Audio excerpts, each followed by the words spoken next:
নমস্কার সবাইকে, কেমন আছেন সবাই? আশা করি অনেক ভালো আছেন।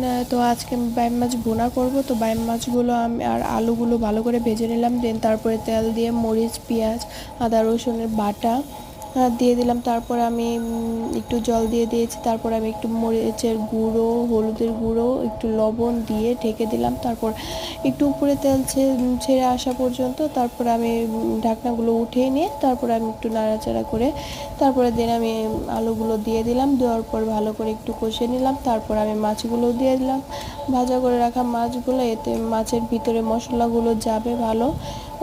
মাছগুলো পরে দিলে পরে মশলাগুলো ওইভাবে যায় না, এভাবে দিলে পরে একটু ভালো লাগে আমার কাছে। তো তারপরে দিয়ে দিলাম আমি গরম জল।